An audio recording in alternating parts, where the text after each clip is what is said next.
Hello, and welcome to another episode of Child Abuse Awareness with Darlene J. Clark. We're continuing on with the story Blackstone Lawyer, Black Widow Story Part 2. Be a part of the solution instead of part of the problem. Let's remember, I'll be sure to put trigger warning at the bottom right here. You see it. You gotta learn to do right, seek justice, defend the oppressed, take up the cause of the fatherless, plead the case of the widow. It's in Isaiah 1:17. Thank you. Well, now I've got to mute my mic so that you'll be able to hear the presentation. God bless. Please like, subscribe, and share. Pass this on to. Very important. I've been harassed by one of the people who we talked about. They want to shut me up, and that's not good. We've got to tell the story.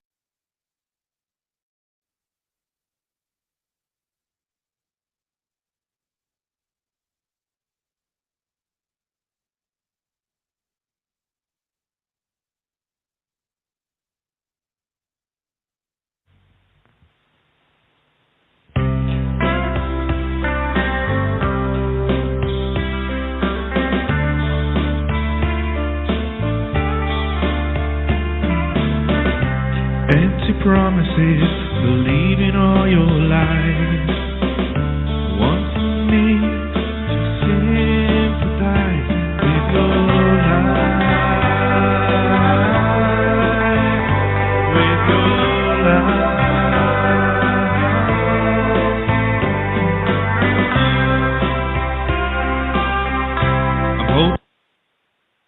Hello there. Welcome to another episode of Shattered Innocence. My guest today, again, is Blackstone Lawyer, the Black Widow Chapter, Part 2. Let me go ahead and read. Abuse affects our lives in so many ways. What do we do when we are too scared to tell? Well, we have trusted someone and they did not help. Sometimes someone asks, what did you do to get punished this way?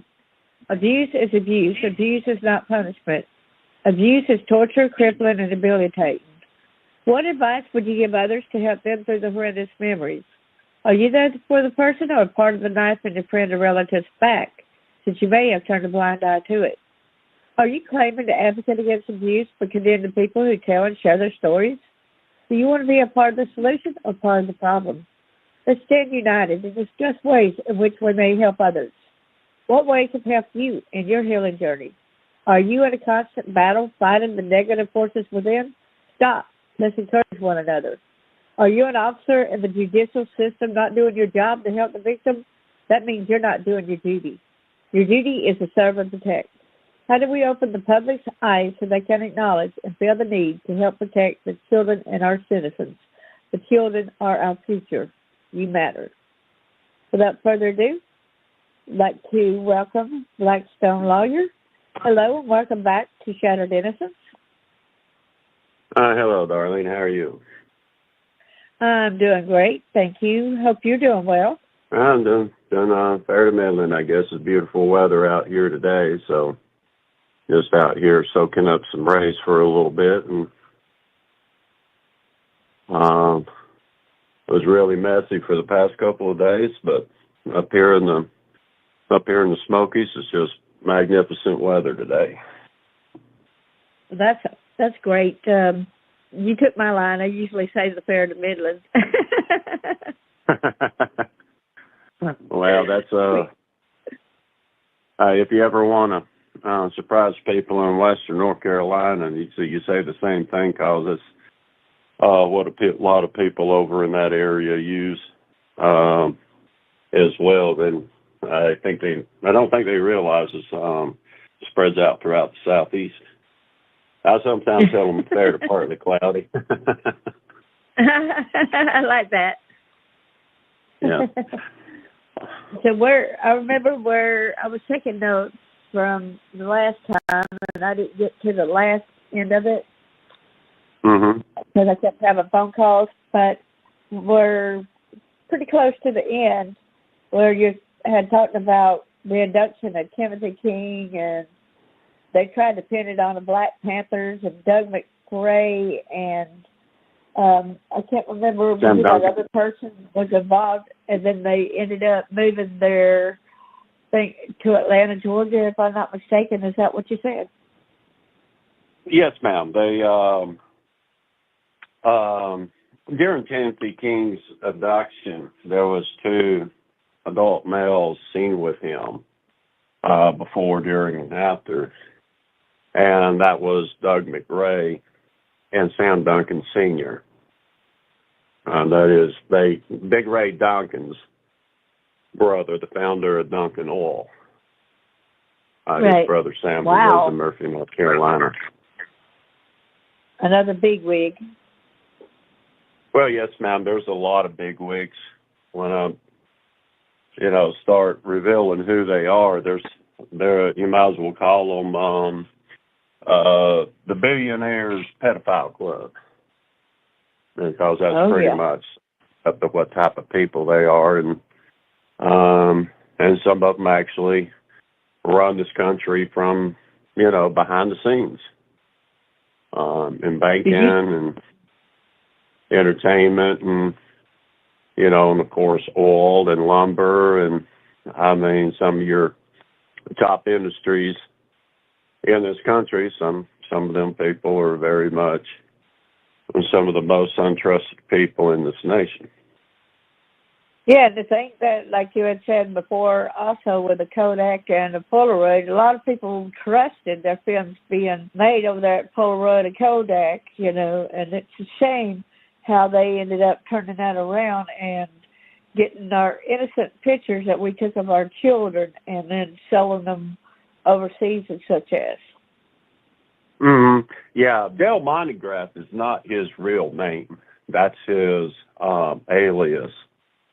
And believe it or not, Bill Collier, when I go to work out at a particular gym in Duluth, Georgia, he is all the time in that locker room. He's retired. He's even got children that are grown.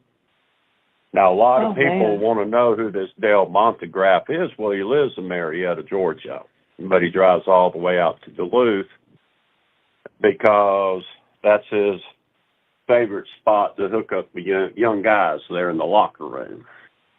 And every time I go in there, he looks at me and wishes me the most successful year that I can have every time I walk in there.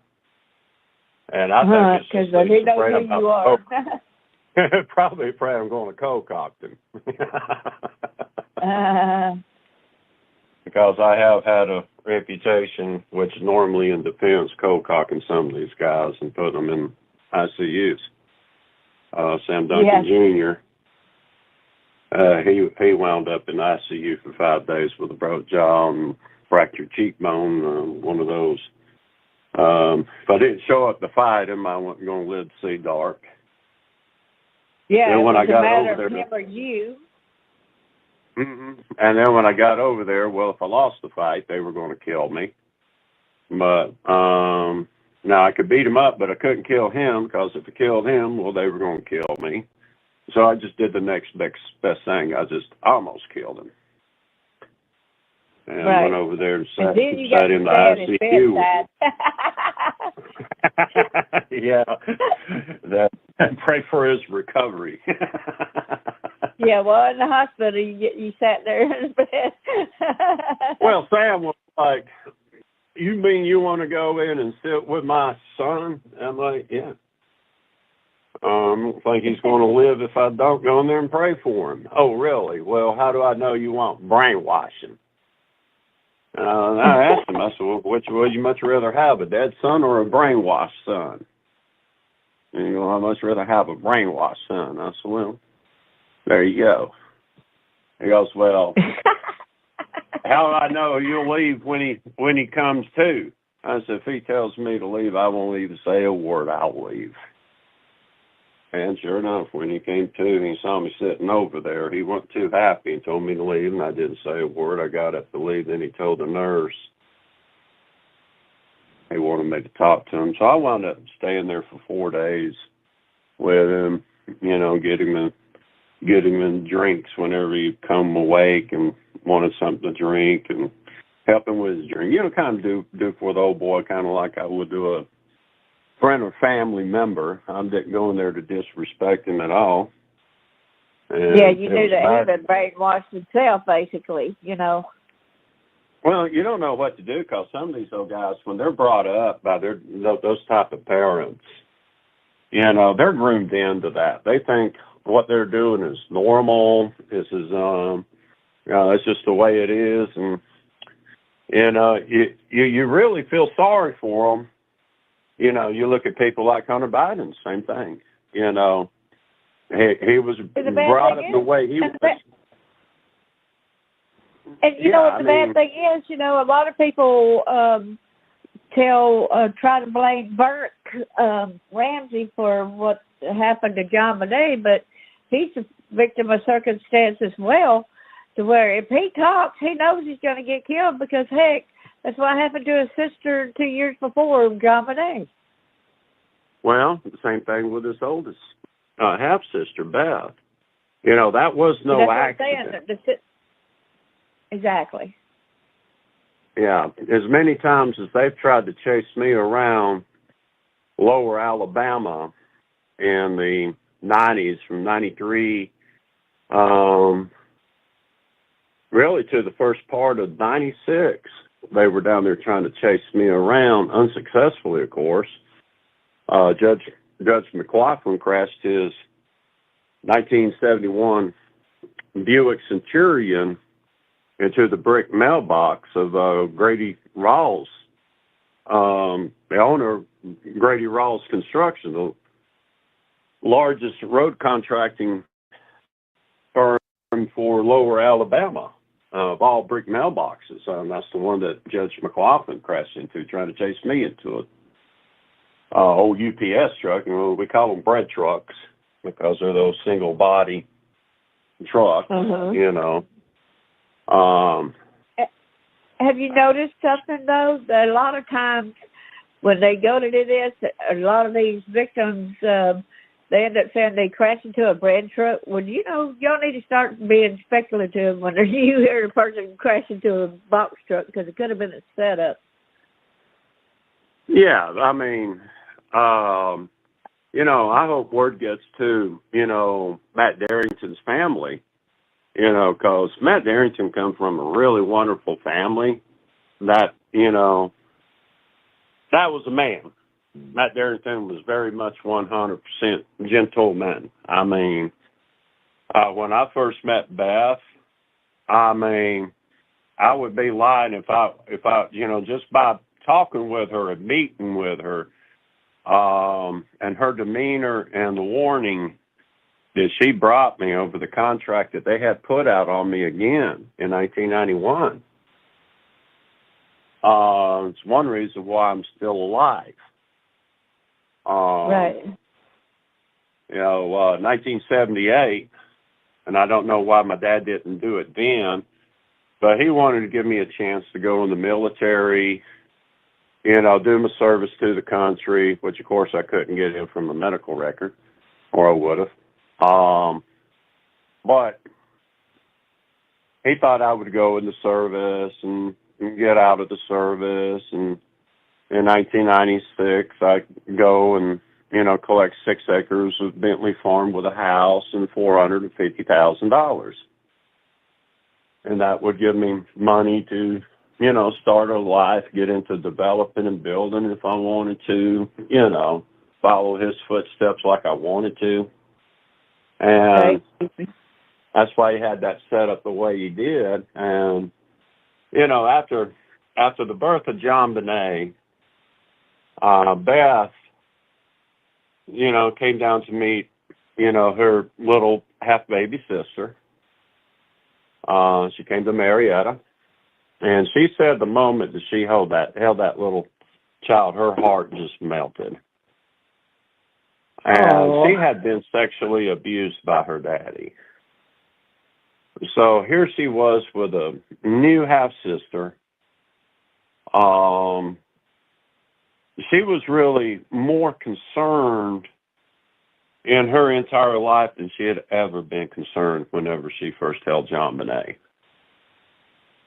And she determined that she was not going to allow her little half-sister to go through the same sexual abuse that she went through. It started when she was 7 years of age.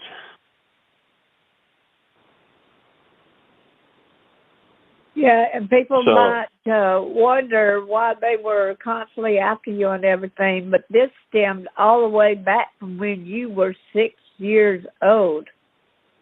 Oh, yes, that ma'am. They tried a lot of crap on you. So if everybody go back and look at Mother Blog Talk, there's 2 other interviews that I've interviewed him, and you could get the backstory on a lot of that, so then you'll understand why he had to keep running and why they kept chasing after him. Yeah, I've lived in Willis, Texas. I've lived in Pensacola, Florida. I've lived in Evergreen, Alabama. I've lived in Whittier, North Carolina. I've lived all around different parts of Atlanta trying to avoid these people. Just try to have as close to a normal life as you want to have. I don't like getting out into other people's personal business, and I really don't like people really being nose up into my personal business. Right. I've been accused of being a thief, an informant. They throw some people there, and I don't know when they started this rumor, but I found out in 2001, and it almost got them killed because they hired some boys from the Dixie Mob to take me out, and they found out that I was not an informant, nor was I a thief. They had been told that I went to some drug dealer's house and stole something like $4,000 or $5,000 worth of merchandise from this guy, and turned around and ratted him out and got him busted for drugs. That's the kind of lies that they was putting out on me. What people wanting, to, hurt me or kill me. And it led to fight after fight. I had one guy about 6'3" try to jump on me over one night in Helen, Georgia. I didn't even get 2 sips out of my beer. And this guy's up going to swing down on me. So, like I said, I don't start fights. I finish them. And I finished it. The bouncers didn't even want to intervene because when they came up behind them, I did the same thing I did in the second brawl, less than an hour later. I turned around, told them to back off, and I went back, dodged this guy's punches, and commenced whooping that doggone butt of his. So, of course, they had to call a unit out there and escort him to the hospital, fractures of both his cheekbones. And the moment they got him to the hospital in Cleveland, they had to turn around and bring 2 more.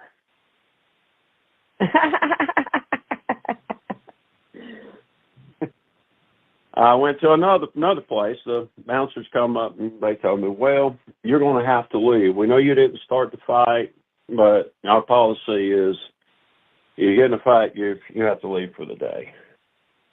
And, of course, the guy, he was sitting over at the table with his wife and one of her friends. And I said, yeah, well, what about him? He goes, well, he's going to have to leave too. And he said, no, well, I need an ambulance. I'm like, oh, boy. Which, I wasn't liable. It was self-defense. I can understand if I threw the first punch or something like that. Oh, they'd have landed me in jail. It'd have been felony. You go out and you start a fight on somebody like that and brutally injure them, you're going to be charged with a felony in the state of Georgia. And same thing in the second place. That place had live band and didn't even get 2 sips out of that beer. And this other boy decided he wanted to come up and, start a fight with me. He had 2 of his buddies going to come up behind me, and I've experienced it before. And grab you behind, and the guy sits there and he gets to wail the daylights out of you.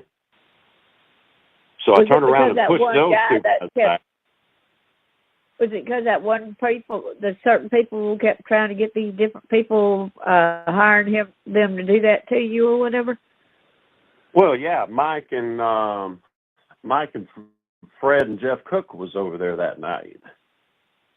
And I think it's the night that I'm actually met Doug Duncan, the guy that sees lobbyists for the logging industry. Uh-huh. And of course, you're talking Zell Miller's people. Of course, he's going to come down and, hang around with people that sell lumber and that are in the lumber business, Murphy Building Supply. Because that's who pays his salary is the logging industry. And, swell guy. I've not really known much of anything really bad about him. You can't say just because they're with his group of people, but they're a bad person, because it's not the way it works. These people associate with very good people all the time, and these good people don't know who they're dealing with. That's what it boils down to. But, they had a guy decide he's going to come in that second brawl. He's going to come in and grab me anyway. Well, he got to meet a table on the way to the floor, and he got put in ICU for a few days.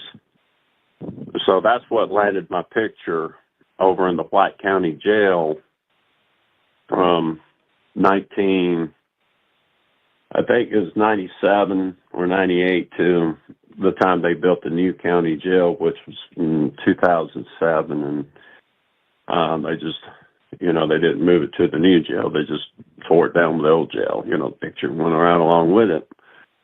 I guess because they figured they didn't need it. It'll hardly go to hell in anyway. If I do pass through Cleveland, it's, just passing through. I have no business over there whatsoever, and I don't have friends that live over there. Right. But they had my picture on the wall for a long time where the deputies would, see me, and they would know to keep an eye out, and somebody came to try to jump on me, they would be able there to assist them with medical if needed. And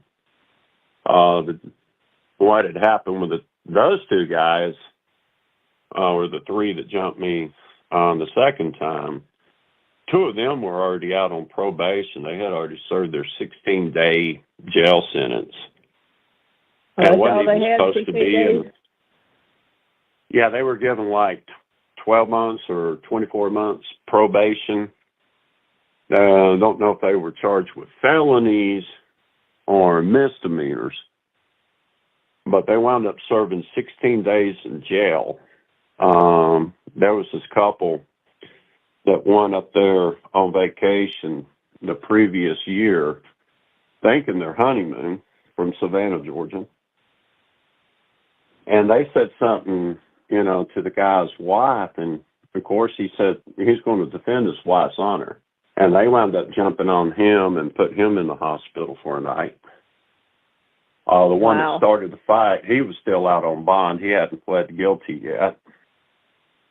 And that wasn't the first time that, they had problem with these 3 guys jumping on people over there. They had they had beat up one local boy really bad, put him in the hospital for a few days a few years earlier. So they were kind of the regulars over there at the White County Jail when it comes to jumping on, 3-on-1. I guess they were regulars over there.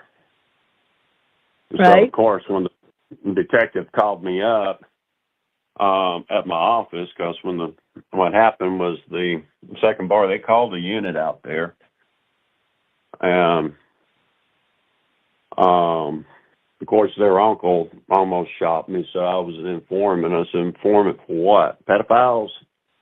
Uh-huh. That's how I got out of getting shot. I said, oh, so it's not proper to go out here and report a pedophile to the authorities?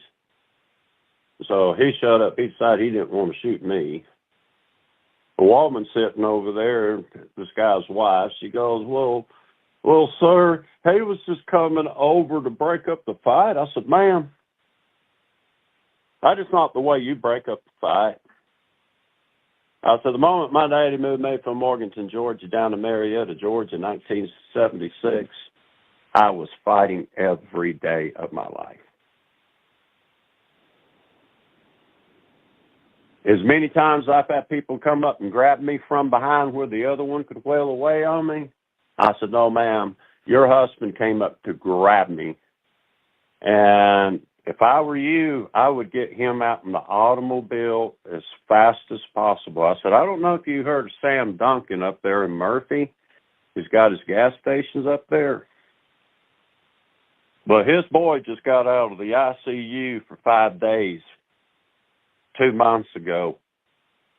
And if they didn't get him there within minutes, he wouldn't have survived. So I'll help you get your husband in the car where you can drive him to the hospital. I say, you don't need to be honoring no doggone speed limit, but you don't need to be driving like a doggone maniac trying to get him there.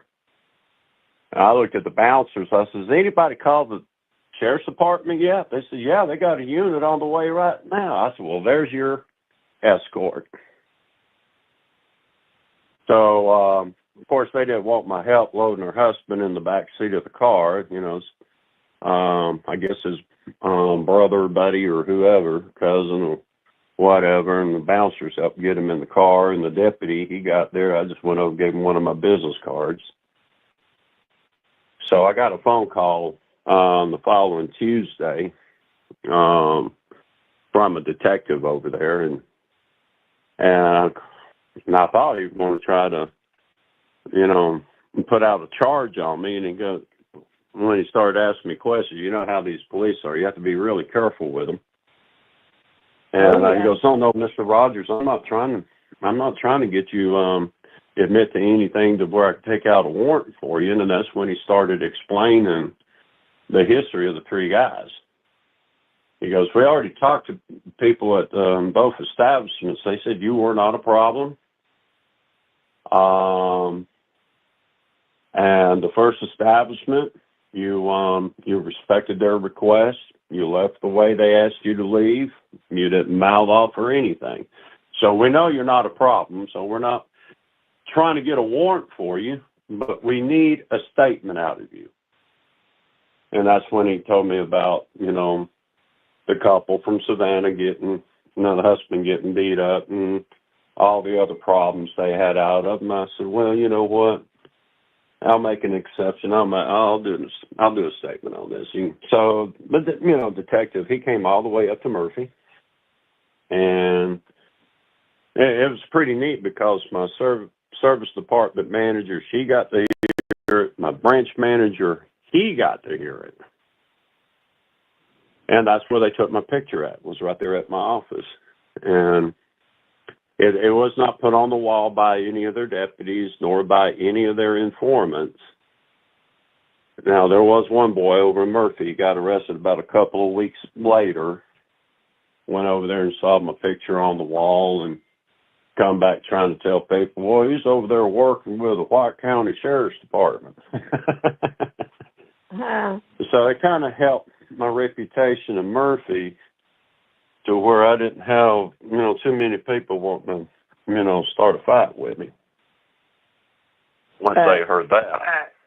So, it really minimalized a lot of problems for me.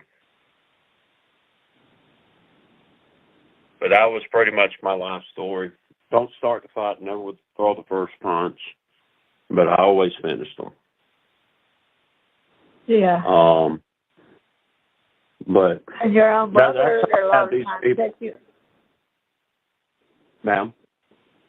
And I said your own brother set you up, and just like you protected your mom, when your brother tried to, do what to your mom, Well, yeah, and of course my cousin Robert was part of it, which he's really And not what blood was kin. Robert?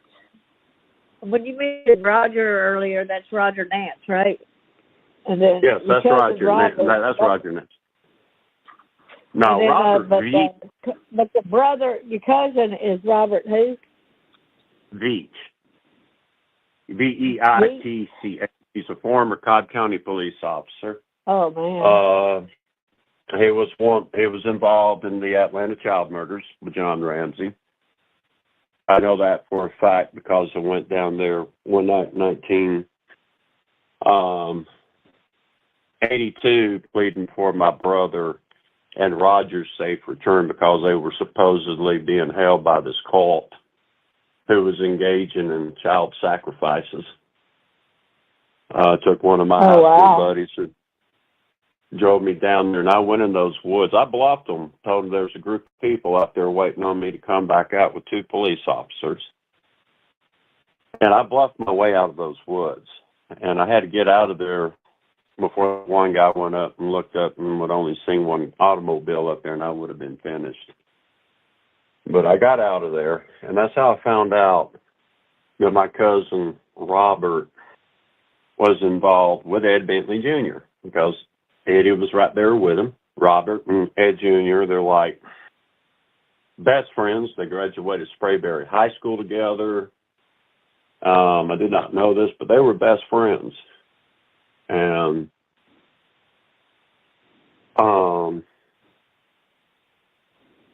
they were involved in everything.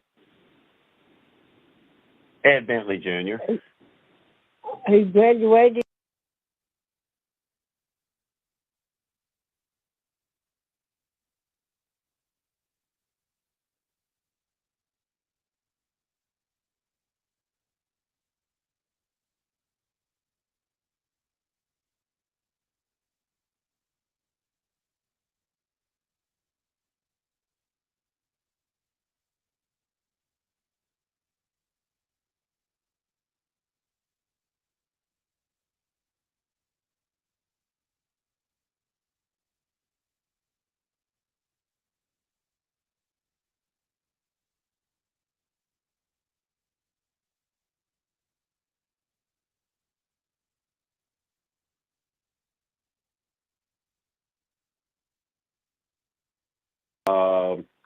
When Jim Stubbs went to work for my dad, he was breaking the ground on Frankie Lane. Well, my dad named Frankie Lane after Robert's sister, Frankie. Wow. I want to tell people if they want to call in to ask questions, you can call in at 563-999-3517. Again, the number is 563-999-3517. If you can continue on, I'm sorry. Okay. But I'm trying to remember where we last left off on the conversation last time we had when I lost signal there. It was a little bit after after they had moved to Atlanta because they were trying to train the Black Panthers over there. So It's a little bit after that. I didn't get to finish listen to the last 10 to 15 minutes, but it was right around there when I had to stop and then come in here to this, Mhm. Yeah. See, Atlanta was was a melting pot of racism back in the 1970s and really into the 1990s. And it started dying down in the 90s when people found out that I was actually out there stopping the majority of their terrorist attacks and almost getting killed numerous times trying to do it. But I succeeded, stopping 26 out of 31 terrorist attacks. Thank you for doing that. Well, you're welcome. Succeeded in getting the 263-pound hydrogen bomb disarmed and surrendered to the ATF the night of January 28th, 1998. And Governor James Baxter Hunt Jr. did not want to go to the rear parking lot of my office over there at Electrolux and tried to negotiate with Matt McRae to get truck bomb number 11, that's how many they had built, out of Murphy, North Carolina, after they failed to hit the FBI field office down there in Mobile, Alabama, 17 minutes after Joey Davis hit the new women's health care clinic. And yes, he was driving Eric Rudolph's pickup truck, and yes, he was wearing Pam's brown wig. And so, no, Peter, Kevin Langan is not the only cross-dresser of the area Republican Army. There's Josephine Davis, the anonymous caller to the Centennial Park attack. But the information I got out of Doug McRae of the Radio Shack was his admissions to his involvement with John Ramsey. They were involved together in the Charlie Chop-Off. They were involved together in the Oakland County child murders. Doug was best friends with Frank Sheldon, Francis Duffield Sheldon, on North Fox Island pedophile ring. Frank is buried. Did you say that? Did they? Yeah, the Frank Sheldon thing. Yeah, they try to say that he was buried in another country. Is he the one that they was trying to claim that? Yeah, I call him the zombie. He faked his death July the 1996 in New Amsterdam. Well, he had Andy Strassmeyer out flying Andy out around Europe and Germany out there after the Oklahoma City bombing. And he got him a fake death certificate in New Amsterdam, so he wouldn't have to worry about the FBI looking for him so hot. And so he could free up, go over there, play some golf over there at the Brasstown Valley Golf Club with old Zell Miller and the boys. You know, and, you know, there's someone, oh, aren't you Frank Sheldon? No, I'm Frank Torrey. You know, nothing Hispanic looking about him, but that was his alias, Frank Torrey. And, but he's buried east of Andrews, North Carolina, up Highway 64, or 74, excuse me. He was killed at the same time that Dave Holloway, the CIA, and Andrea Strassmeyer were executed in self-defense. Robert Miller, the leader of Elohim City, came out to claim all three of their bodies on the, I think it was the 25th of September, 1999. And they intended to come out there, kill me, take all three of their bodies back to Elohim City and bury them. Well, when they got out there thinking they were going to kill me, they found out they were outgunned and outnumbered. Those people over there in Western North Carolina, and they're kind of people, they'll do anything in the world for you. They'll give you a shirt off your back. If you're running from the law, they'll hide you unless you're a child rapist. And they're not going to hide you then. But they've been known to hide armed robbers, you know, bank robbers and drug runners and all that from the law, and bootleggers and all that from the law. They'll do anything in the world for you, and they don't agree with the government that we have, and you really can't blame them. But Exactly. one thing they cannot stand is a liar. They, like I said, they'll do anything in the world for you. They really thought that Eric was out there doing what he thought was God's will, out here, killing these abortionists who were murdering these, unborn babies, and was just this good old boy that would probably give you the shirt off his back and all that. And there really wasn't much to, set them straight until they could find out on their own that he was not really in his mind doing what he thought was God's will. You are not pro-life if you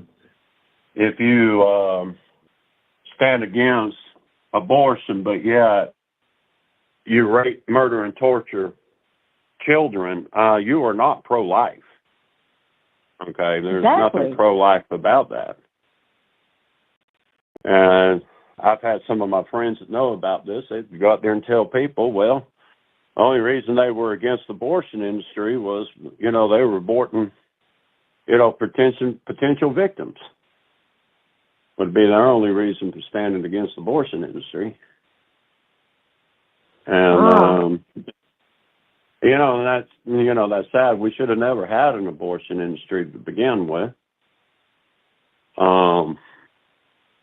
But, and I know they started there's a lot of doctors, and we already had it where, if a woman had complications that was a health risk, they did go ahead and do something like that because of the health risk associated for the mama. So I don't see what the big problem is, why they needed all this other stuff either, Well, it's like Matt McRae. That day I had to go over there and get that truck bomb out of Murphy that afternoon. He's the one that pointed out to me that the abortion industry was nothing but a tool for child sex traffickers, is all it was. And guys who, preyed on age girls. Right. And the thing about it is, when a lot of times when they did the abortions too, like I know some people that said it's pro-life, whatever your choice, a woman's body, but then later on they got with a guy or something, they wanted to have kids, and then they found out that abortion messed them up for life when they couldn't have a kid, and they said they were forever haunted for the fact. Yeah, I've ran into quite a few women like that. They had abortions and they got married and decided they wanted to have a child and can't have the child because they had abortions. Right. And in some cases, they'll turn around and adopt a child because they can't have children together. Some just get pets and that's their children. It's sad. I remember this girl from Puerto Rico. It was the same thing. She went and got her an abortion. And I looked at her and I told her, I said, there's going to come a time you're going to want to have a baby and you're not going to have that baby. And sure enough, pregnant and miscarriage. She couldn't have children without miscarriages. Sad, but... oh, yeah. They want to say it's their body. Well, no, it's not their body. It's another human being. And, you got the science, want to sit there and say, well, when they're a fetus, they don't even have nerves yet. Well, okay, whatever. It's they had a death sentence. They had a heartbeat period. from the start. There was a heartbeat, you know what I'm saying? So if it had a heartbeat, that should tell them something, right? Well, it's still a death sentence. It is. You're putting an end to a human life. It's just because it's not born yet doesn't mean it's not a human being. But it's still the same with these children that they've been out here murdering for decades. And it looks like they decided to start up again out there in Delphi, Indiana. Nobody has been able to convince me yet that if Ricky Allen is guilty, that he acted alone, because I know how this works. Yeah, they work in teams. Well, yeah, there are probably around 30 to 100 people involved those two girls' murders.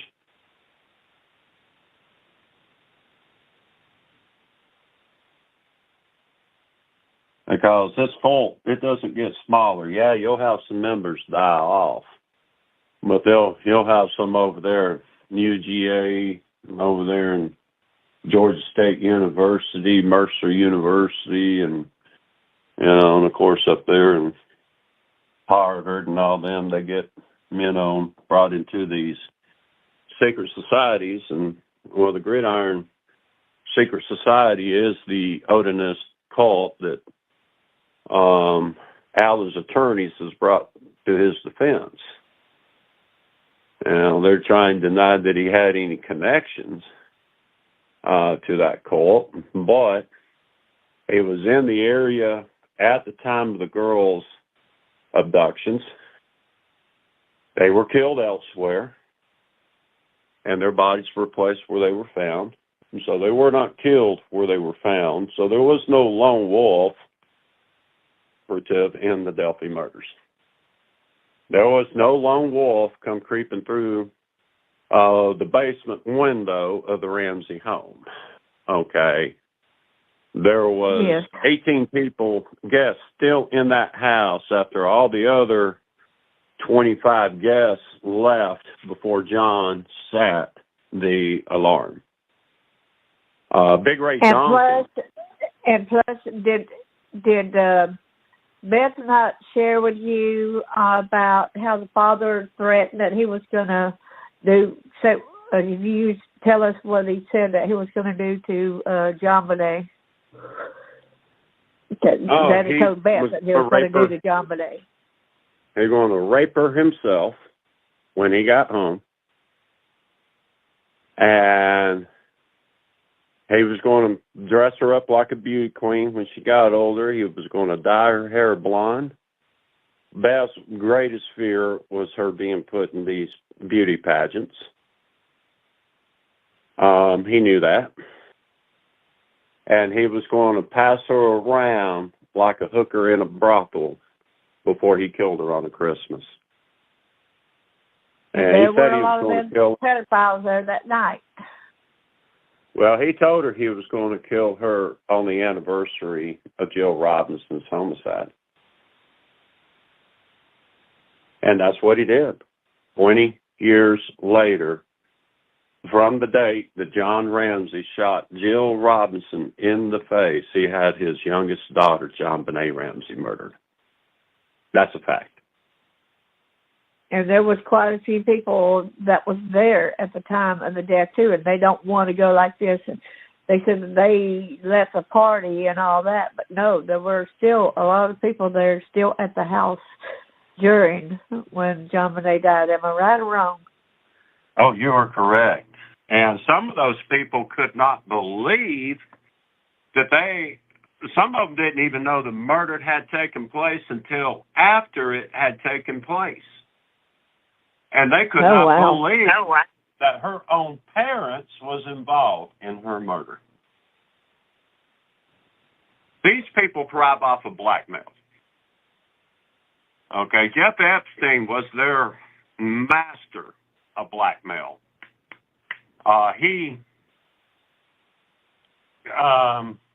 It would take too long to get in the way this guy operated for them.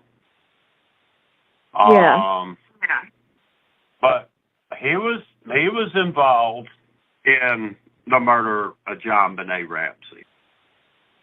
Ghislaine Maxwell, okay,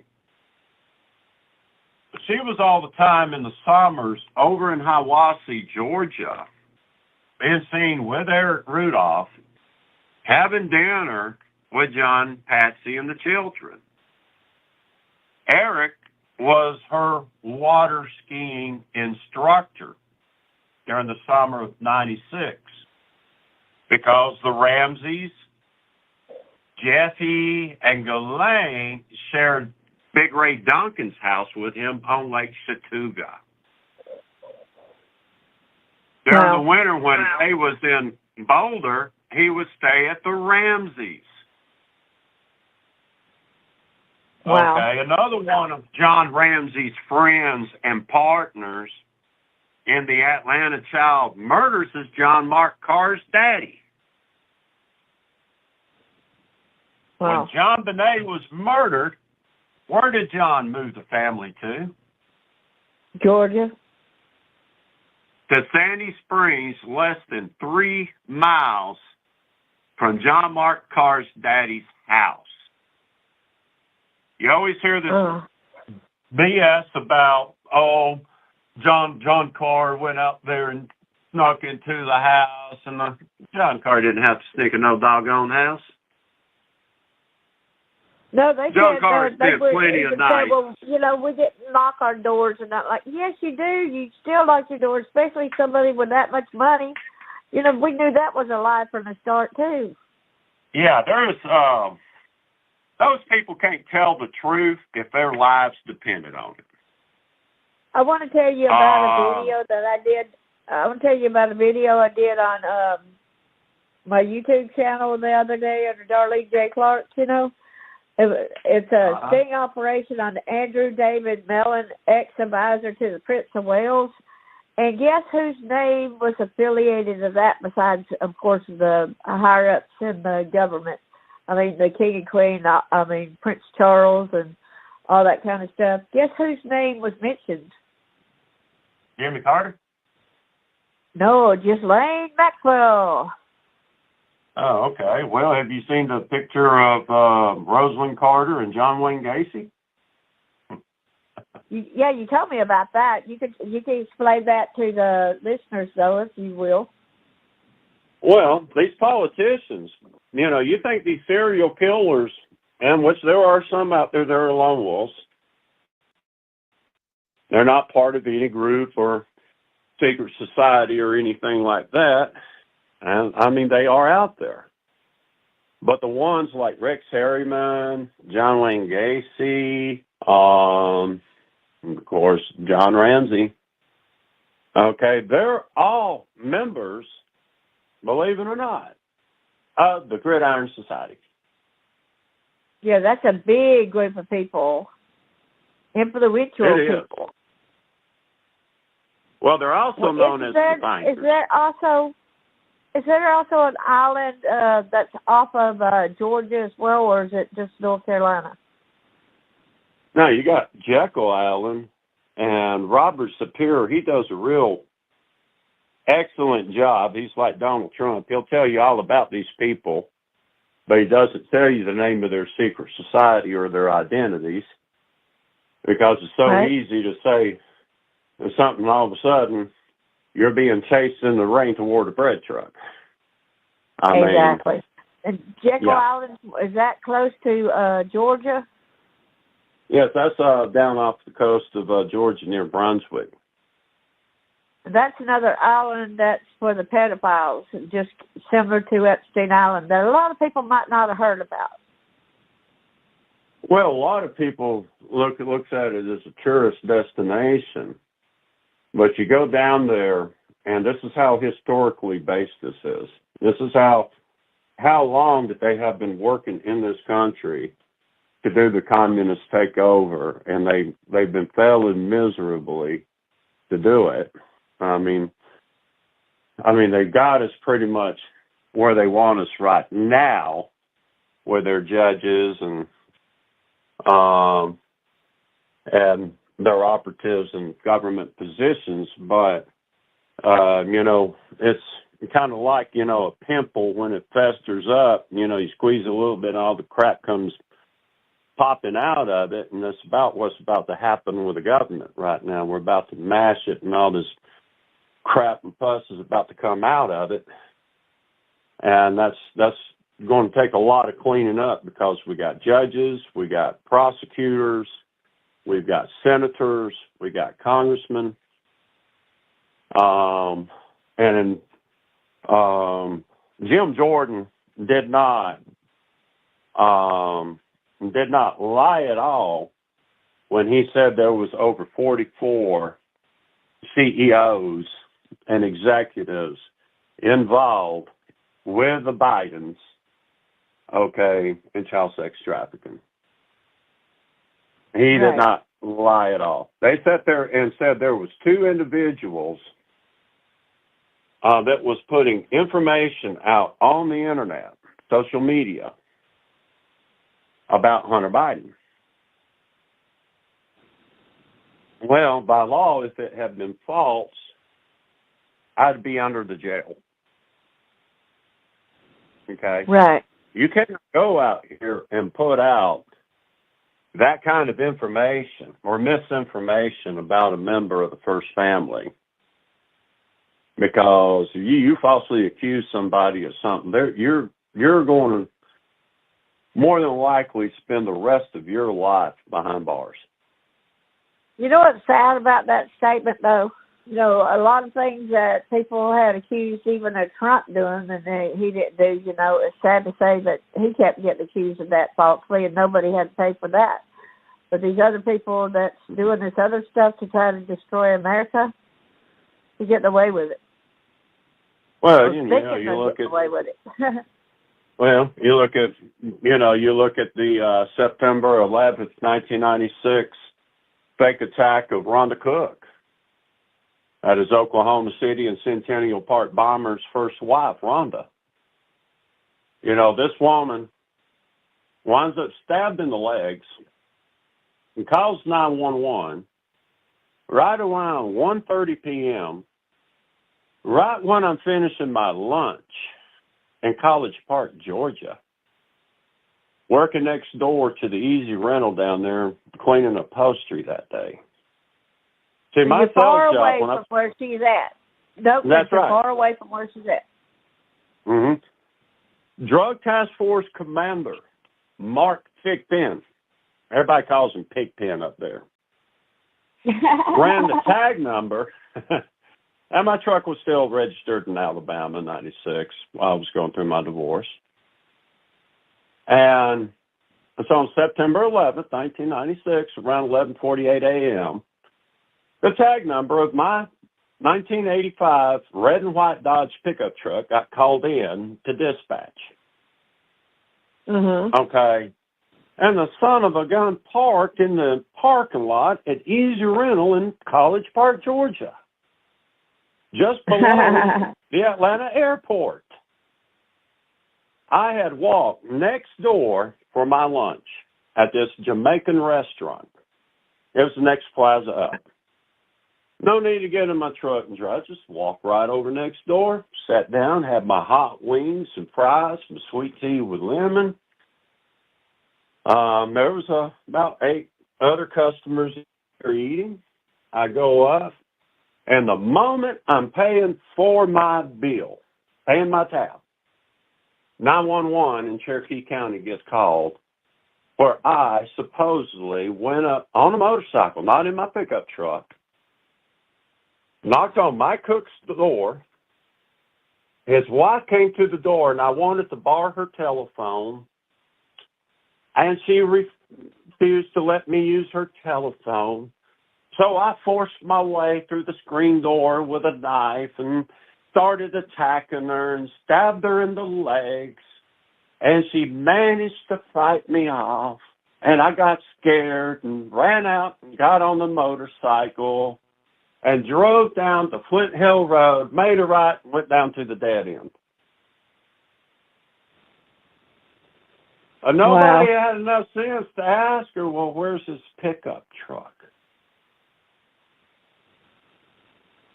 Yes, well, you we got ran the his tag number for in the pickup truck. How do you know it? Yeah. You know? Yeah. Well, the pickup truck wasn't at the dead end of Flint Hill Road. Okay, well, how did I get there to get in my friend's house and jump on his Harley Davidson? What did I do? Walk there? I sure as hell didn't drive there. Hell, the truck Parked at College Park. But didn't somebody try to set you up by going ahead and doing that just to make it look like you did? Mm-hmm. They had already placed some of the wiring used for the explosives in the Centennial Park attack and the supply box in the back of my pickup truck. Oh, wow. So when I got charged for the attack of Rhonda Cook, well, they was going to come up with a search warrant, and they was going to go search my pickup truck for the knife that was used to attack her, okay? So in the process of searching my vehicle, they were going to find this electrical wire and stuff, and they were going to compare it and come to, oh, wait a minute. Here's our bomber to the Centennial Park attack. That was the game. That was their plan. Frank Sheldon, it's so of easy all to prank people. somebody when they throw the stuff in the back of anybody's pickup truck, huh? Well, Frank Sheldon flew in from Europe. I had told this before I went to college. Zombie, yeah. Sheldon was coming to town by Doug next door. He was going to come hang out for 2 weeks. So I get back the following Monday. I spent the entire week. I made almost $2,000 that week cleaning upholstery. And so here I was going through divorce, stress, needing money. I get down and I have a really great week, $2,000 in my pocket. I knew then when I got back to Murphy, I could go out and with ease just, sell some machines that week for 2 weeks and then come back down and do some more cleaning for Easy Rental. I picked them up my second day working in Murphy when they found out that I had moved up to Murphy from Pensacola. They wanted me to do all their stores in Atlanta. So the moment I transferred to Murphy, I picked up Easy Rental. So it was very, very strategically to my advantage because I got cooperation out of some of my buddies at Easy Rental in helping me stop the majority of those attacks. So even got some. Well, I had cooperation out of Rent-A-Center as well. And the March 11th, 1997 attacks that they tried to blow the city of Doraville off the map. But I got up that Monday morning and I was told that Joey Davis wanted to come and work under me. My manager wanted to put me up assistant manager and wanted me to work Joey Davis. Well, Joey, I was shocked because Joey didn't like me. Now, I got along with his dad, and I'm still friends with his dad. But Joey Davis and I have never seen eye to eye on anything as far as any type of positive relationship whatsoever.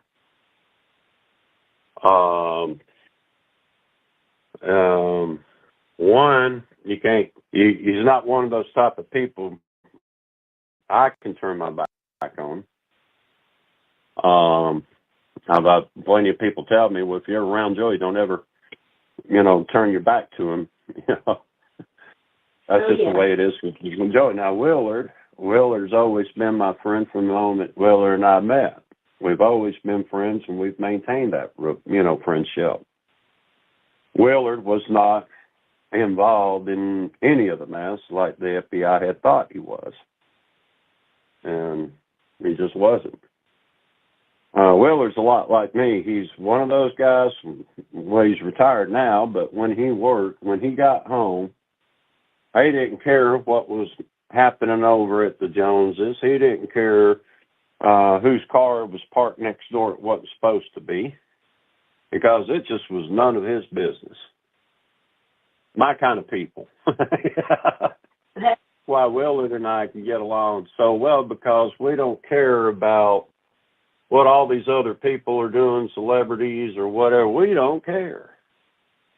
We got our problems we got to deal with, and we can't deal with all these other people's problems, so we got our problems to deal with. So Willard minds Willard's business. He doesn't mind everybody else's. But that boy is, I mean, he's just, only way to put it is just he has always been a thorn in his daddy's side.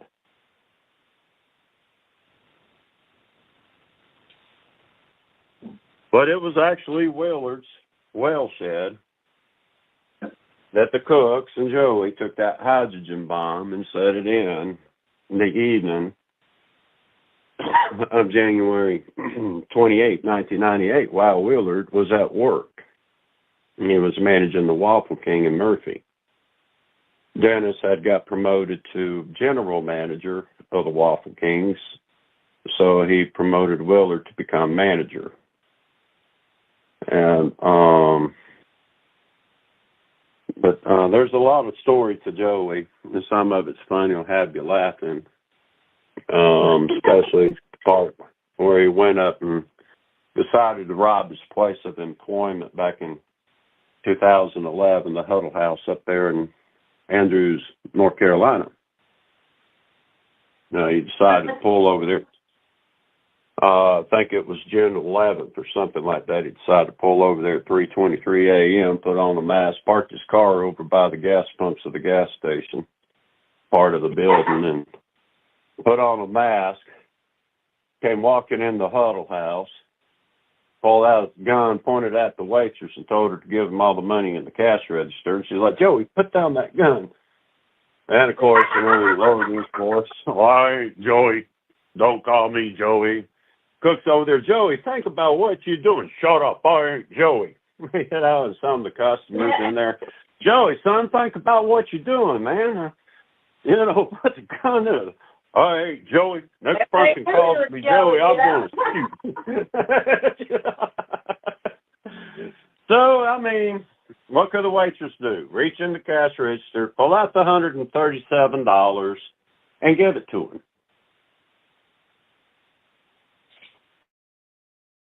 I think it was $137. I mean, really worth the time of serving 8 years in prison, which he's going back, of course. He murdered Officer Robert Sanderson over there at the, New Women's Healthcare Clinic. That was him. He was the anonymous caller to the Centennial Park attack. And now, he did get him a new occupation while he did serve his time and got put in a halfway house. He does cabinet work now.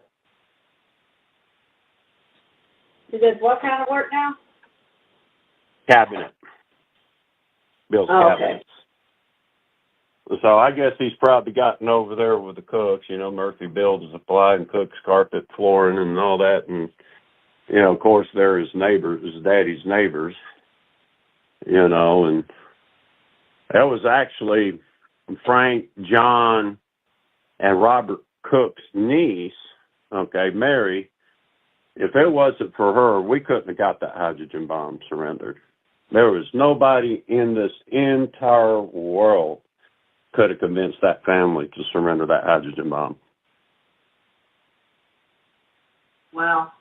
It took one of their own family members to do it.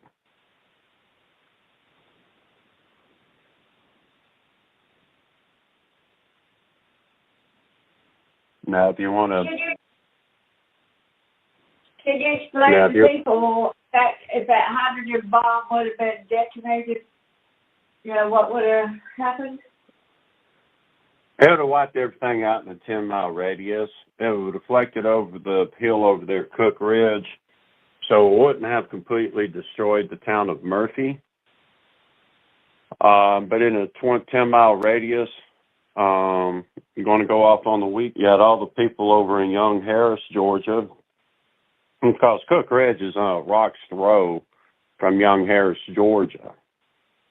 You see, the Cook brothers, Frank, Robert, and John, grew up with Zell Miller. Zell and his family only lived across the creek there, across the state line from the Cooks. I mean, shoot, you can you can straddle the Georgia state line on that creek that runs between the community of Brasstown and Young Harris, Georgia. So the Miller boys spent plenty of nights eating dinner at the Cooks. The Cook brothers spent plenty of nights staying night over there at the Millers. I mean, they were pretty much like family. Zell, he wound up marrying Shirley Carver, who is, president of the Federal Reserve Bank in Atlanta. Oh, wow. Everybody talks about Hillary Clinton. Well, I mean, Hillary Clinton's only Shirley Carver's reflection is all Hillary is. Shirley, she's the one who determines who gets elected. Oh, wow. In both political parties. She's the primary sponsor of the Democratic Party. She was Bill Clinton's and Hillary Clinton's mentor. She was Joe Biden's mentor. She was Barack Obama's mentor. I mean, if you needed any advice on how to do something, you went to Shirley Carver and Zell Miller.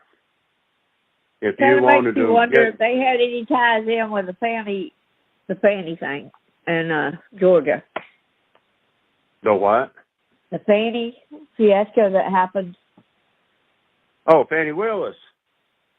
Yes. Well, I call it Washington Mania, really. It's really, to me, all for show, really.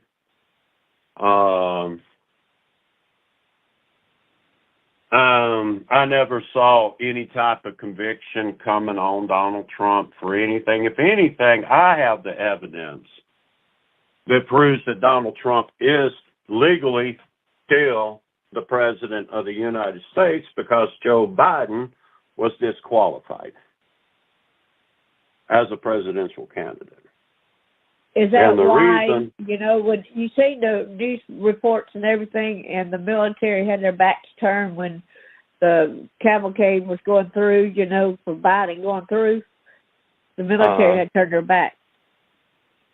Well, I hadn't seen that, but it wouldn't surprise me one bit. I mean, when that newspaper article popped up out there in Australia about Hunter Biden being tied into child sex trafficking, that right then and there disqualified his daddy right then and there. That's not counting the fact, which of course I did meet Hunter in June of 1997. Yeah, please tell us about that, yeah. Okay. They tried to hit the Ball Ground Elementary School baseball game back on June 3rd, 1997. By hitting it, you mean they tried to bomb it? They had hidden stuff to restore a lot of lives there, right? Yes, they had these explosives planted at all of these elementary school baseball fields, a lot of them by the dugouts, to where all they had to do was just walk up and reach down and pull up a couple of wires, attach a detonator, whether a timer or a remote, walk away, and detonate the explosive and kill children. They had every elementary school from Ball Ground Elementary over to the elementary schools in Cumming, Georgia, Gainesville, Georgia, all the way up to Asheville, North Carolina, out to Chattanooga, Tennessee, where they had gone out and that they probably had some. Sorry about that, but that goes to show there's probably some even planted in Alabama areas. I don't think they were able to get quite that far, but they were going to. Once they got there, they were going to do more. Anybody that did not support their fight against the government, you got to remember, all right, these people were involved in government, and they're going to overthrow the government. What does that tell you? Guess what? They're going to get, what's that called? Treason? Well, yeah, sedition, conspiracy to overthrow the United States government. Okay, and the only reason that Hunter Biden and Jim Biden is getting out of that is they made an agreement that I got that bomb surrendered. When all this went down, they are to provide every name of every pedophile in the world. If they hold back one name, deal's off. All they have to do is hold back one name. I want every name of every leader in this world that is involved in their child trafficking operations. I've got the ones in Atlanta, so they know they can't pull any wool over my eyes on that. But they have to provide every name in order to wash their hands of any criminal wrongdoing. They have to provide me every name of every child trafficker and pedophile they know. Or like everybody else that are guilty, they can face the firing squad.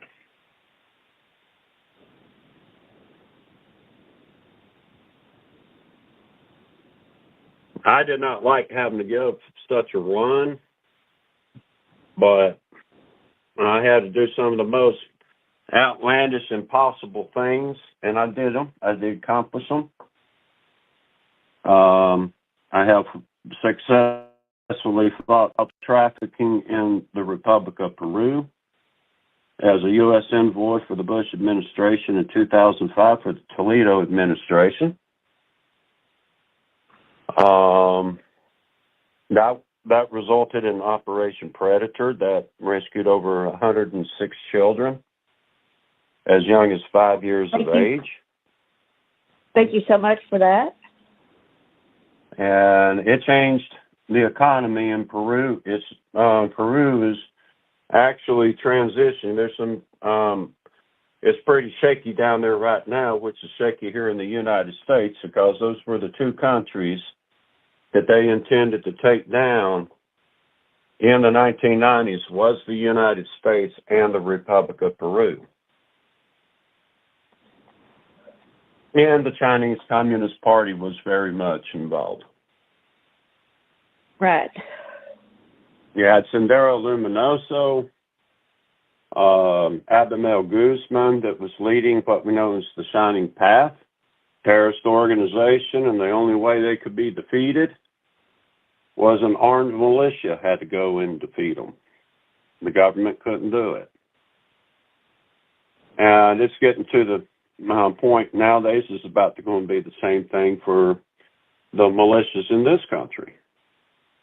They're either going to stand with me and also stand with Donald Trump, or they can just go ahead and sit on back and go ahead and enjoy all these taxes they're having to pay, all of this big government intrusion that they're having to suffer from. Because everybody will notice that whenever North Carolina was declared a provisional state by Governor Hunt, we did not deploy the National Guard. We did not institute the curfews. We didn't go around snatching up guns and snatching up people. It was really supposed to be a 21-year run. Now it's going into 26 years. And I am not ready to allow another one of them to die from natural causes, especially John Ramsey, of all people in this world, the one that I really want sitting out there exposed to the world as the most disgusting human being ever created in this world, and that is John Bennett Ramsey. Did you tell us what he calls himself? Ma'am? Could you tell us what he calls himself? Oh, John? Yes. Well, I really don't know if he's really grandoid delusional or if he is actually Satan himself, because he really thinks he is Satan himself. And he said that he's gonna. What was that? He said that reason why he's gonna kill Beth. Yeah, he told Beth and Matt after he had us killed, because you got to realize that Beth went way out to try to get her daddy busted with this bunch. Right. Because her and Matt, they had every intention of taking John Bonet and raising her as their child. To protect her, yes. Mm-hmm. They had been trying to find me for 9 months in 1991 because I had worked at that one Waffle House there in Marietta, there at the 120 Loop in Roswell Road, and there at the corner of Greenbrier Parkway and Roswell Road is Waffle House Unit 479. Now, Ed Bentley Jr. owns that building, all those buildings there on Greenbrier Parkway. He leases them out to other businesses, and also he has this place there where he builds the silencers for the U.S. military. I've had a lot of people looking at me in shock in Marietta over that barn that is all the time caught on fire and it never burned down over there just past the on-ramp from Roswell Road to the 120 Loop. It went in the Waffle House. Aren't you asking some people that live in that area too to please get the people to do a search on that property, see if there's any like fingers or any kind of bone fragments where that barn was? We're trying to push it, but we got Sheriff Craig Owens, the first black sheriff in Cobb County, sitting over there on his thumb. Now, I don't know if he's rotating his thumbs or not, but he is not willing to do anything along with the City of Marietta Police Department, because that's really city jurisdiction. Because there was one of those guys that shot those two black teenagers that I rescued from that barn over there that night.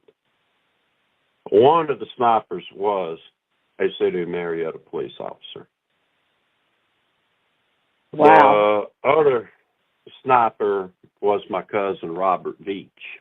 The other sniper was Ed Bentley Jr. All under the control of Cobb Assistant Magistrate Mike McLaughlin.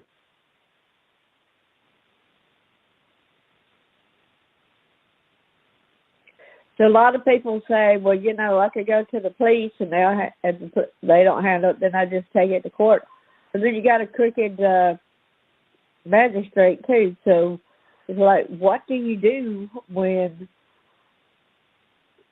you're pretty much screwed? Would you have to go through that round through McLaughlin then? Back when he was if you're magistrate. If you're on their blacklist, as many times as I've gone and tried to take warrants out for people that damaged my property, and to be sat there and cussed out by that rat, because that's what he is, a rat.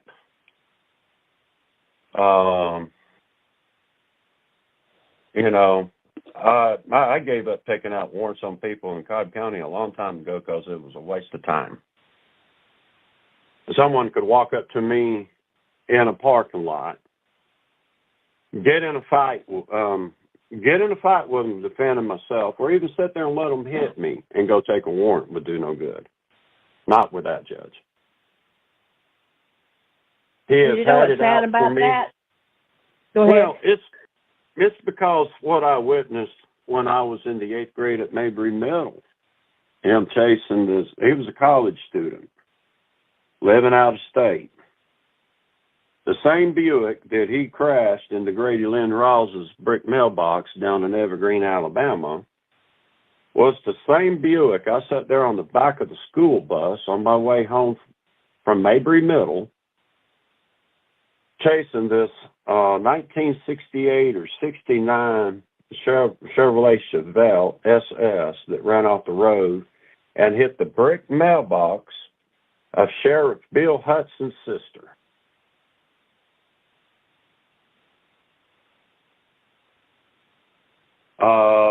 First time I met Mike McLaughlin in person was 3 days before my 18th birthday in November of 1983. He had just started his job at the courthouse working with the DA's office with a magistrate on pretrial release.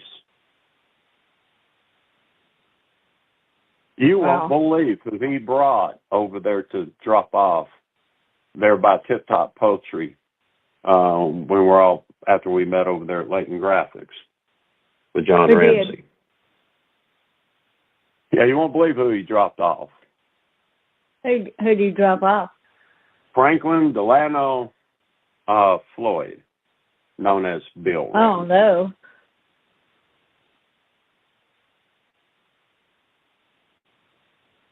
Serial killer. Right. All these guys are serial killers. Every one of them.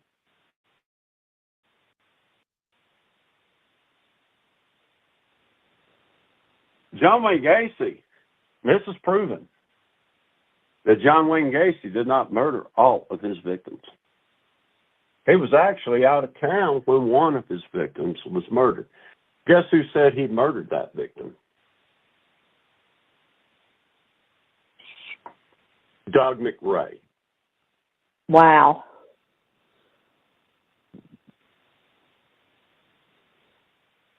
Now, we're talking Radio Shack.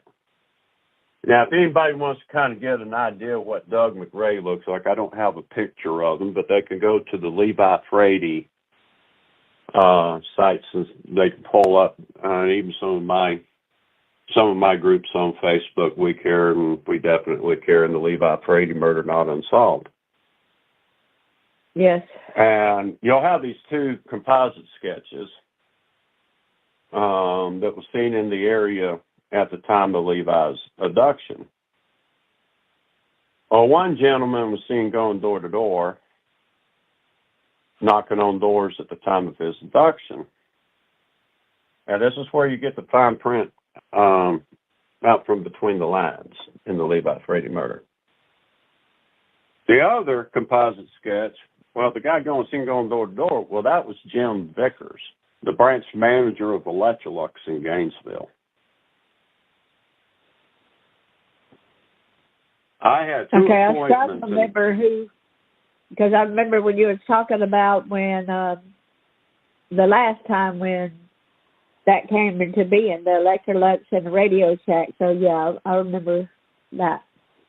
Yeah, I didn't remember if we'd covered that in one of our interviews or not, but they tried to set me up for Levi's murder. Jim had just a tad bit lighter gray minivan than what I had. His was a Dodge Caravan, and mine was a Plymouth Voyager. Okay? Yeah, I don't think we went over the part about the murder and stuff like that. No, we didn't cover that part. Okay. Well, I had appointments set to work in Elegy that day. I wound up selling 3 machines. One was my 1 o'clock appointment, and the other one was at 5:30. So I get in my office that morning, and Charlie, that is my branch manager, told me he had an appointment. I needed to go deliver a bottom line canister vacuum cleaner to Cumming, Georgia. I said, Charlie, just call it in one of the other branches. I got appointments over here in LJ. And, of course, if I had appointments, they were sales, because I would generate my own appointments. I didn't need any blind dates. I really didn't like running office appointments at all, even though I have. To me, I had all the clientele in the world. All I had to do was go out and meet them. That was my philosophy. And were you basically independent salesperson at that time? Yes, ma'am. I was an independent contractor. I was not an employee, so he could not fired me for refusing to take his appointment. Now, if I had been an assistant manager, which would have been an employee, he could have fired me for refusing to run that appointment. He told me, well, you go in there and you call your 5:30, see if they'll reschedule. I said, okay. So I went in and I called the couple, and they didn't want to reschedule, and I tried to convince them to let another rep from another office come over. They did not want that. They were interested in what I had talked to them about, and they were only interested in me coming over there and showing them the equipment, and they were interested in looking at the equipment, which told me right then and there it was a sale. So I came out and I told Charlie, I said, well, Charlie, they're not rescheduling. Well, you run that 5:30 without going out there to Cumming. I don't care if you sell machines, and I'll fire you. I said, okay. I stepped outside, smoked a cigarette, and drank a cup of coffee, and Matt McRae came walking out of the radio shack, and he goes, yeah, Charles, we heard that you got what you think will be a sale over there in LJ. If you go to that 5:30 without going to Cumming, we're going to come over there and kill you and your customers. So I was pretty little shook up after that. I was tripping. I knew they were going to try to set me up. And something just told me they were going to murder a child over there and try to set me up. Something just told me that. Right. So I didn't know what I was going to do, but I wasn't having breakfast at no Waffle King. It didn't do me any good to find any law enforcement in Cherokee County, North Carolina to report it to. So I drove down to LJ to the Waffle House for my breakfast that morning. So I'm sitting in, the place is packed out. I'm looking around. I don't see a cop one. I don't see a plainclothes detective, nobody pertaining to law enforcement. I sat there for like 30 minutes after I ate, hoping I would see a deputy or someone come in that restaurant. Nobody. Just regular customers. So I'm like, oh my gosh. I go walking outside and I hear my name. Look to the right and I hear it again. I look to my left and there's this distinguished looking gentleman standing by a white Chevrolet Silverado. Motions me over to his pickup truck. So I go walking over there. And he goes, you're Charles Rogers? I said, yes. Special Agent Steve Maxwell of the GBI, Chatsworth's field office. It's my understanding the FBI's got your office tapped up there in Murphy, and you've been threatened with termination if you don't go to Cumming. I said, man, I can't be talking to you. They got these bugs on my vehicle. Well, wait a minute. Just, okay. Pulls out a briefcase, pulls out what looked like an odometer, one of those test meters. We go walking over to my van. I pop the hood on it. He hooks it up to the battery. Which he told me before we got over there if I had any pagers or recorders or anything that had batteries in them, it was going to drain the batteries, which I didn't have a pager. So anything else that had batteries would drain except for the car battery. So he drained the batteries on their trackers and their listening devices on my vehicle for me. It took about 10 minutes. About 7 minutes into it, that's when he started talking real low, and he was like, what do you think they got planned over there in Cumming? And I said, well, it's not going to be a terrorist attack because they're sending me to a neighborhood. So I imagine they're going to abduct and murder a child and try to pin it on me. He goes, well, you got any places you can go? I said, yeah, I got a 1 o'clock and 5:30 here in Gilmer County. You know, what do you think they'll buy? I said, yeah, I'm going to sell a shampoo or polisher over here at my 1 o'clock, and I'm going to sell a twin upright package over here at my 5:30. All right. well, you got someone you can call that other lead into? I said, yeah, I'll call this one into the Gainesville Electrolux branch and see if one of the reps out there run it. That's a good idea, do that. Find somewhere to hang out between your appointments. So I said, yeah, I'll just go over here to Waffle King and hang out between my two appointments. And that's what I did. I went over there and hung out the Waffle King after I left mine 1 o'clock at 3 o'clock. So I was sitting in the Waffle King in LJ at the time of Levi's abduction. So I went to my 5:30. They had unmarked cars riding by this couple's house, and they were like, well, I wonder what the presence of law enforcement is out here today. I said, well, it's on the account of me. On the account of you, I was like, yeah, so I tried to call you this morning and reschedule an appointment because the people that are responsible for the Oklahoma City bombing and the Olympic Park attack are trying to make me go to Cumming and said they'd come over here and kill me and y'all too if I showed up over here today. Oh, really? Well, we do not support what happened out there in Oklahoma City, and we sure don't support what happened down there at that park. We want to take a look at what you got. This is our family over here all around us. They want to come over here and shoot it out. We'll be more than happy to shoot it out with them. So we want to look at what you got. So I went in, showed them, and wrote it up. I was 8:30 leaving, which most of the time when I was showing equipment, it was really showing the customers how to use the equipment. Getting them used to it. And that way they knew how to use it, change the brushes around on the shampooer, how to use the attachments for the uprights and canisters. It was really showing them how to use their equipment. That's always was my technique. And just ask them their opinions of everything. Answer a question professionally with a question where the customer had to answer the question. That was my gig.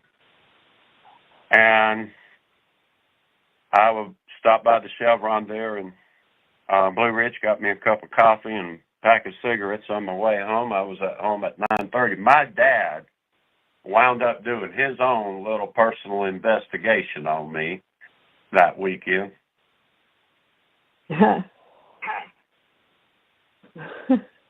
Levi was abducted from his mother's house. He was on his bicycle. He was about to leave and ride down to the street to his friend's house, who was, Mexican. When his dad... Do you remember Levi's last name? Levi Frady? Oh, Frady, that's a boy's name? Yes, ma'am, Levi Frady. Okay, how do you spell that last name? F as in Frank, R as in Raymond, A as in Apple, D as in dog, and Y in yellow. Okay, because I remember that name. I forgot how to we spell had Levi's call in Georgia before it was Amber Alert. It was a Levi's call. Oh, really? Mm-hmm.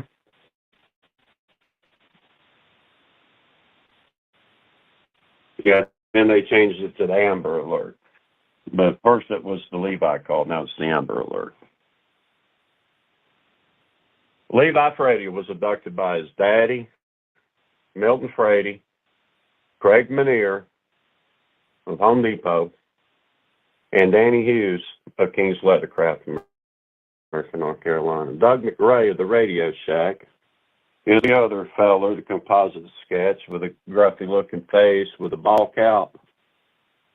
Right. You can go to the Oakland County child killer case, and you can look at the young guy with the brown hair, kind of a sharp-looking guy. That is the younger version of Doug McRae. You can put the two composite sketches next to each other and tell they're the same guy.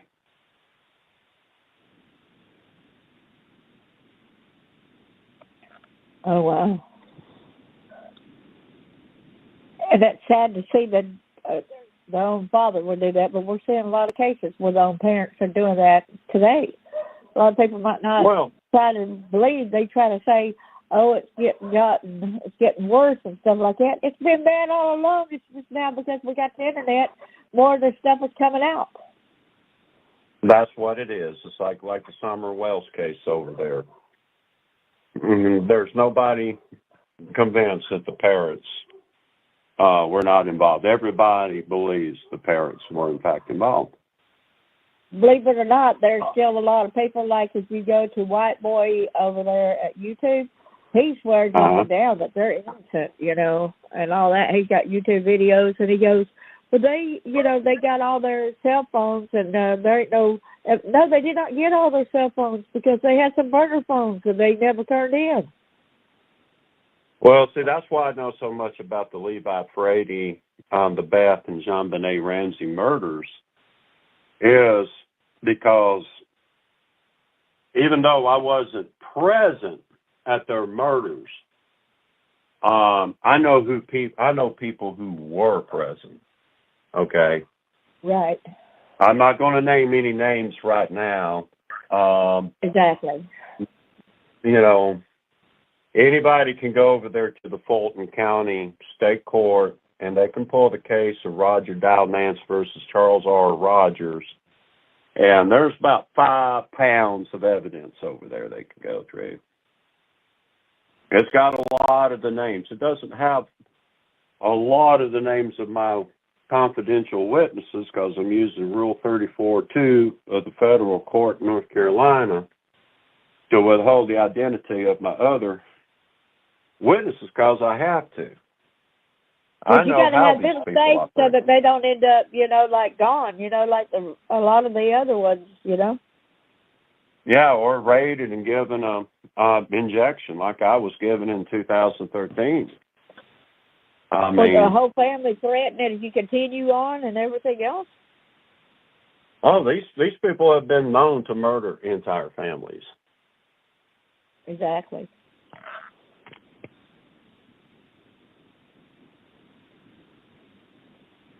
They don't even have the regard for the lives of their own children. Why would they have the regard for the lives of anyone else's? And sometimes I wonder if for a fact when they say that, I'm not saying all cases, but I'm sure there's some cases where they try to blame the parent of killing everybody in the household and then he killed himself. I'm sure there's cases where, it's really them that done it and they just framed him to make it look like he did it. Well, that's like I have a lot of people, they say all this negative stuff about Hunter Biden, and hey, believe me, from their perspective, got every right. But one thing I did get out of Hunter, and this was before I met with his uncle, he didn't even agree with what he was brought up in. When I had my talk to him, the questions that I asked him, he looked at me real funny, and he was like, I never thought of it that way, but you are right. I don't agree with this now that you mention it. I told him, I said, just continue what you're doing. But when all this comes down, we're going to have to give them a 20-something year run to get that hydrogen bomb surrendered. But at the end of this, I don't care how guilty you are. I want the name of everyone involved.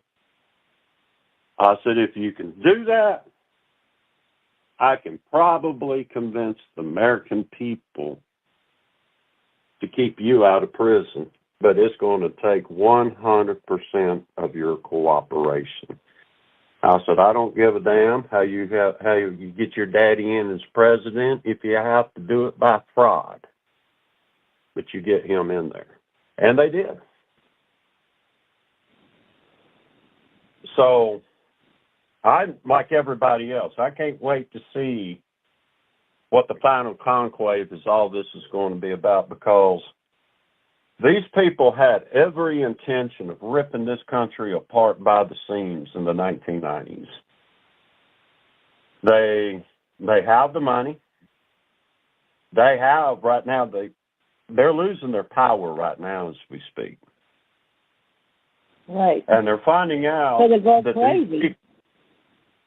well, yeah, I mean, two of the guys that they put stalking me at Piedmont Hospital in July of 2001 while my daddy was dying in the ICU, and they failed to get rid of me on the 7th of July. They were going to kill me while my daddy was dying in the hospital.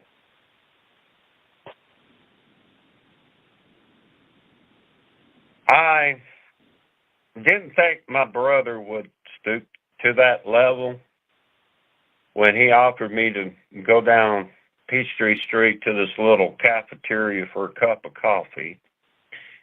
I had a funny feeling it was a little bit more than what he was suggesting, but I went ahead and got in the car and rode over there with him anyway. He went over to the Shell gas station. It's not there anymore. They tore it down and built some buildings there. Pulled in there and he picked up Roger Nance. So last person, I had already tried to get a protective order on those two the 25th of June. And Mike McLaughlin sat there and threatened Danny Kish and Gene Bertrand and me, threatened to have all three of us locked up and killed in jail if we didn't get out of that courthouse. Wow. So now Danny's suing them in the U.S. District Court in Atlanta. He's suing Mike McLaughlin. He's suing Eric Rudolph because Fred and Roger decided to lure him and me from over in Dawsonville, Georgia, over into Forsyth County, going to have us executed 2 days after my birthday in 1997. People want to know why I don't celebrate birthdays. I got a damn good reason. I've almost been killed on a lot of my birthdays. I just give up. So I don't even celebrate them anymore.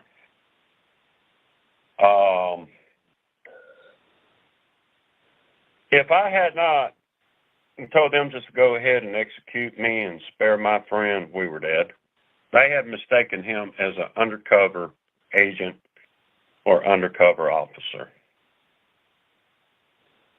And he was a commercial truck driver. He was actually driving for Mansfield Oil and was on lockdown for over 2 hours on March the 11th, 1997, when they tried to hit all those places over there in Doraville, including the IRS building, the General Motors assembly plant, Peachtree DeKalb Airport, Citgo fueling facility for the truckers.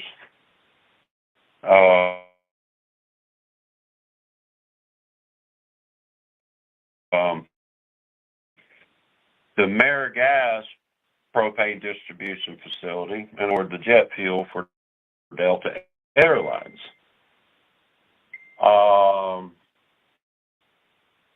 Two of those guys that they put in the hospital to watch me, they was working at this one gas station there at the, I think it's the intersections, Chambly Dunwoody Road and Buford Highway. That's got this retail space in the same building as the convenience store. Well, they were there remodeling when someone put a backpack explosive out there by the dumpster, plus to the gas pump. They were going to detonate, and these guys were there working. Of course, police came out and disarmed it. The first target was the IRS building. Well, when they pulled up to the IRS building, there was 2 trucks blocking the entrance, so they couldn't pull into the entrance, so they had to turn around. They came down to the rental center where I was working at. Went in there and held 3 employees and me hostage for almost 3 hours. There was 3 truck bombs in those attacks that morning. One was for the, like I said, the GM assembly plant there in Doraville. The MARTA rail station, they were going to blow the pull it up under the tracks there and blow the tracks off and shut down the MARTA rail section there. And, of course, kill a bunch of people. But all of those fuel places and that assembly plant, it was just nothing but a powder keg.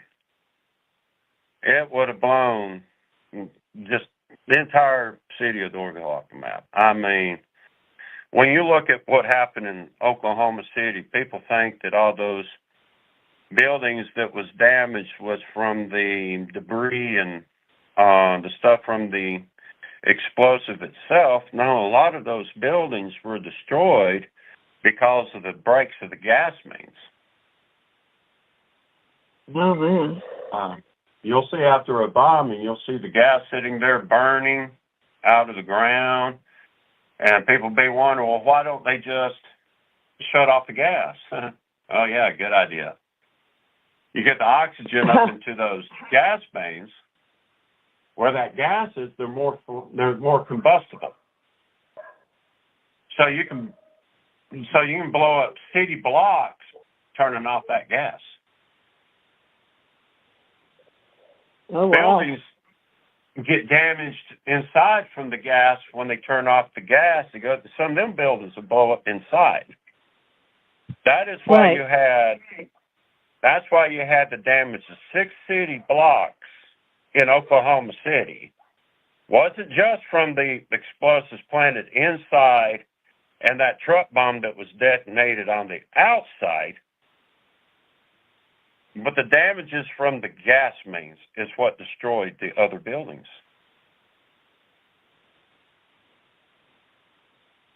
Wow. So that's why you no longer have those 6 city blocks and you have a lake and you have a memorial out there now. Yeah, I'm not sure whether we touched base on the Black Widow Chapter 2 or not, or whether, I don't know, but we got 8 minutes left. Well, let's go ahead and get old Lynn out of the way. I mean, old Julian Lynn Womack, you won't believe who helped me stop the second truck bomb attempt on that General Motors assembly plant. Who? Was actually her uncle, Alan Helms. Wow. He was a neighbor of my mother over there by Sprayberry and East Cobb. We had another neighbor, I can't tell his name right now. He worked at the Lakewood General Motors assembly plant. He's the one that helped me stop the attack on, truck bomb attack on that assembly plant. The breach in security was 2 sections of chain link fence that were missing from that side access road. So it appears that General Motors, like Home Depot, was involved in the attempted truck bombings of both of their facilities. Wow.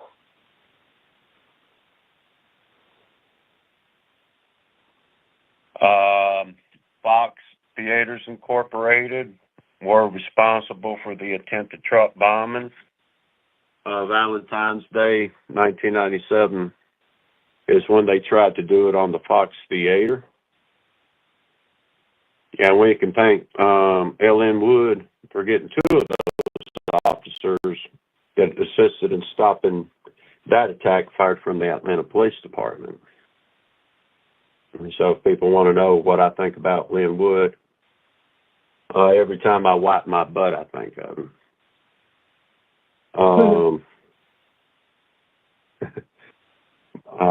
She's a lot of people don't know the negative about him, but you do because you knew him personally or know him. Well, I didn't know him personally. He only got paid $100,000 out of representing Rick Jewell. He was mad as hell at me because I got Rick reinstated as a deputy sheriff because Rick didn't want that $3.5 million. Now, Rick went to work with Nancy Schaefer and me in exposing the Child Protective Services scandals. And that's why I think that they killed Rick with a heart attack gun. And they just inadvertently executed Nancy and her husband, Roger. And after Rick died, Nancy, she had a tendency to want to back off. Rick died 10 days before our next meeting we had scheduled. Unexpectedly. There's no reason why. Coincidental? I don't think so. Yeah, he had diabetes, but, you know, he didn't have bad heart trouble. And just all of a sudden died of a heart attack. The same thing with my buddy of the Easy Rental, Sam Evans. The same thing. He didn't have heart trouble, but died of a heart attack. He was working at the Forest Park location when he died. When he helped me stop the attacks, he was working at the Evans Street location there at the West End. And, but anyway, Lynn, she used to work with my cousin Bonnie Rogers at 911 dispatch for Cobb County. And she just had that reputation over there in Sprayberry area, just, you know, anybody's girl, anybody could have had her. And she worked with the DA's office for a little while. But Glenn was a murder suspect when Glenn was killed. Randy Thompson was involved in a traffic stop, if I remember correctly, according to Craig Manier. That day they decided they were going to get rid of me. My daddy died in the hospital over there. And Marilyn Parkman, when I talked to her, that Randy Thompson had done a traffic stop over there in Forsyth County as a deputy that resulted in $3,500 worth of methamphetamine being seized that belonged to Milton Frady and Marilyn Parkman, that was on consignment to them from Marshall Tallett and Eric Rudolph. So that ran their drug debt up to almost $80,000. So there's more to the story about Julian Lynn Womack Turner. That is Patty Hallam's adopted niece. After she lost her parents, she was a distant relative of the Womacks, is the reason why Patty's sister adopted her.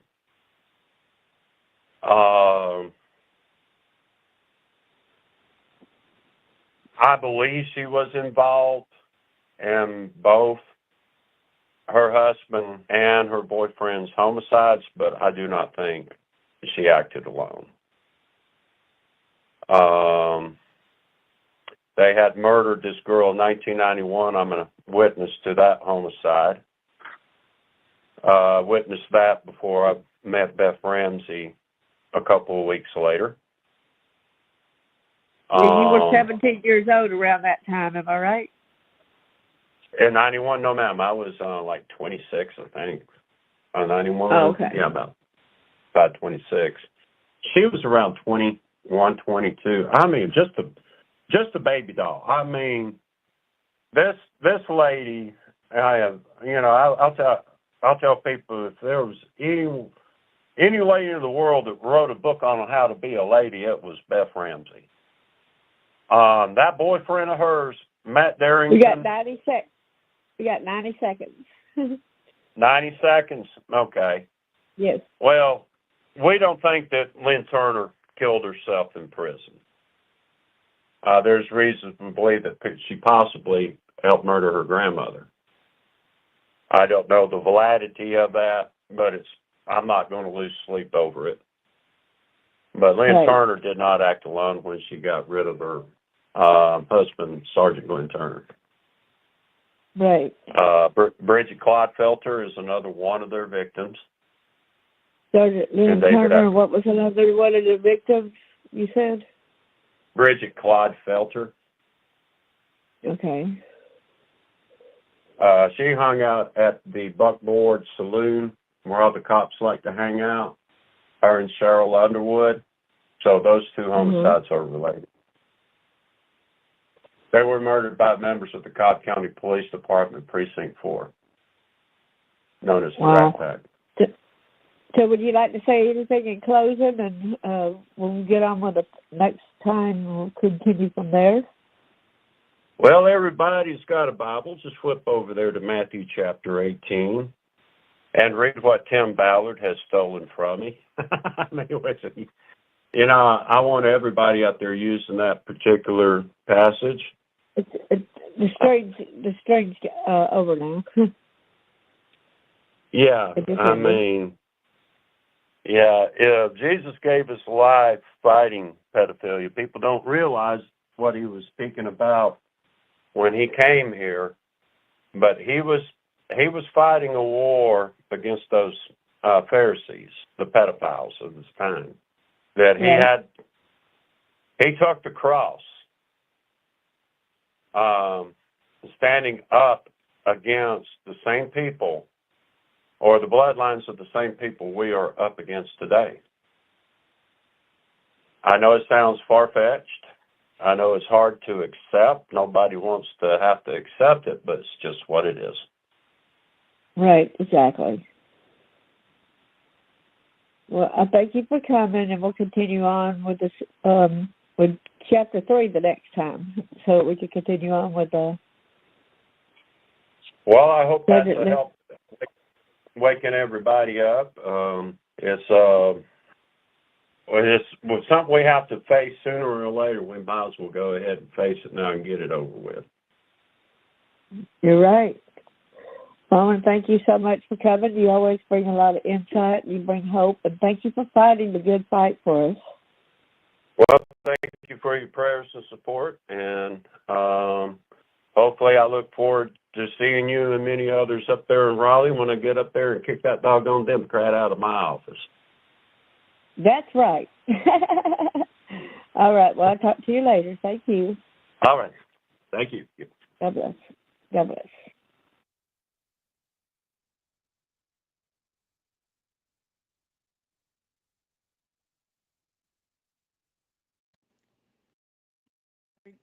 Uh-oh.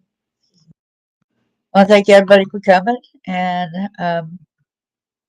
you can do StreamYard. Well, that's awesome. That's wonderful.